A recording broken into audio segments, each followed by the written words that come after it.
Muito boa noite, está começando pela rede CNT de televisão, o Jogo do Poder, um espaço aberto para a discussão política. Nós aqui da CNT acreditamos que o debate, o contraditório é sempre ponto de partida para o exercício de um dos direitos mais fundamentais, o de ser informado com absoluta correção e transparência. Esse é o objetivo, esse é o propósito do Jogo do Poder, que tem o prazer de receber hoje o secretário de Desenvolvimento Econômico do Rio, Júlio Bueno. Boa noite, secretário. Boa noite, Ricardo. Para participar da entrevista, convidamos também o jornalista Felipe Maciel, da revista Brasil Energia. Boa noite, Felipe. Boa noite, Ricardo. Boa noite, secretário. Secretário Júlio Bueno, no próximo dia 11 vai haver uma importante reunião do projeto Rio, Capital da Energia, parece que vão ser lançados novos projetos a respeito desse importante programa. Esse programa, na realidade, o Rio hoje tem um grande parque de usinas termoelétricas, é o maior produtor nacional de petróleo, de gás, tem 2 usinas nucleares, ou seja, tem uma base energética importante. Daí a se transformar numa referência mundial em energia, o que falta? Quais são os passos que têm que ser dados? Pergunta muito boa e é importante para a gente esclarecer. Veja só, a economia do Rio, como você mencionou, ela é fortemente baseada, né, no setor energético. Como você disse, somos o maior produtor de petróleo, de gás natural, temos o maior parque térmico, as usinas nucleares estão aqui. Tudo isso se refere à energia do século XX. Né?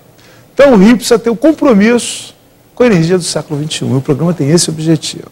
O programa tem o objetivo de fazer do Rio, além de um grande produtor de energia, também líder internacional, líder mundial, em questões como inovação tecnológica, racionalização de energia, sustentabilidade ambiental na área energética. Então é isso, né? É usar a economia do século XX para alavancar essas questões que são centrais para a humanidade, né? E que nós temos a responsabilidade e a obrigação de fazê-lo. O Rio se prepara para sediar a Conferência Rio+20, importante, chefes de Estado do mundo todo estarão aqui para discutir a economia sustentável, mais do que isso, a economia verde. Muito bem. Colocando isso como um paradigma, como uma referência, como é que se pode compatibilizar, quer dizer, a existência de algumas fontes produtoras de energia, tais como a fonte termoelétrica e a própria fonte nuclear, com o cuidado ambiental, já que essas 2 fontes são foco de questionamentos do ponto de vista ambiental, tanto a produção termoelétrica quanto a produção nuclear, ela encerra questionamentos de natureza ambiental em todo o mundo, ou seja, há como, tendo essas 2 fontes produtoras no Estado, de se equacionar essa questão, porque parece que há uma discussão muito grande a respeito, enfim, da questão ambiental envolvendo essas 2 fontes energéticas. Na verdade, o que a gente prega, né, é o convívio entre as fontes, tá certo? Quer dizer, na verdade, o petróleo, o carvão, né, o gás natural, ainda serão, por muito tempo, por muitos anos, as principais fontes de energia no mundo. E no Brasil também, principalmente em países que crescem. Né? Eu estava, por exemplo, vendo hoje a geração térmica na França, a geração de eletricidade na França, é a mesma, né, há 20 anos. Há 20 anos. Né? No Brasil, não. No Brasil, a cada ano, você precisa botar 5.000 megawatts novos e tal. Né? Então, o que a gente tem que fazer é discutir o crescimento. Né? É isso que nós estamos fazendo aqui no Rio de Janeiro.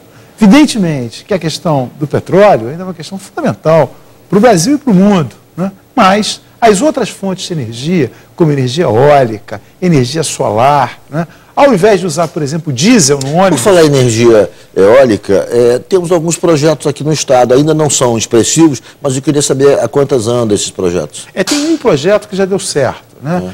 Que é no norte do Estado, que tem 35 megawatts já gerando em eólica. Mas o Rio não é um local privilegiado para isso. Entendi. Né? Na verdade, o Nordeste brasileiro e o Sul, na verdade, no município de São Francisco de Itabapuana. Sim. Né?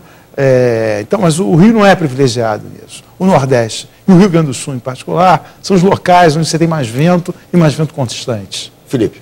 Secretário, quando o senhor fala em projetos de inovação dentro desse programa, como que o governo do Estado vai incentivar isso? O governo vai apoiar a pesquisa de novas fontes? Qual o trabalho que o governo vai fazer para isso? O principal trabalho do governo, Felipe, é articular as empresas de energia do Rio de Janeiro e as entidades do Rio de Janeiro que trabalham na área de energia. Né? Na verdade, nós temos, evidentemente, também recursos. E em 2 locais eu posso citar a FAPERJ, que tem a Fundação de Apoio à Pesquisa aqui no Rio de Janeiro, que tem cerca de 400 milhões de reais ano. Aliás, o governador Sérgio Cabral, cumprindo seu compromisso, né, tem colocado os recursos constitucionais para a área de pesquisa e desenvolvimento. Perfeito. E nós temos o Investe Rio, para financiar também inovação na área, de qualquer área, mas em particular na área de energia. Né? Agora, o mais importante do programa é a articulação entre os agentes econômicos, né? Porque essa sinergia ela pode gerar e vai gerar um benefício enorme para a sociedade do Rio de Janeiro. Secretário, semana passada, numa reunião, um seminário no Rio, o senhor fez críticas à política de preços da Petrobras, dizendo que essa decisão política do comando da Petrobras de não passar para o consumidor a variação de preço do barril do petróleo, na verdade, ela inibe e prejudica a comercialização de outros combustíveis, como o etanol. Como é que é isso? Que tipo de prejuízos provoca, se é que provoca para o Rio algum prejuízo? Se você me permite só uma pequena retificação, quer dizer, na verdade, não é a política de preço da Petrobras.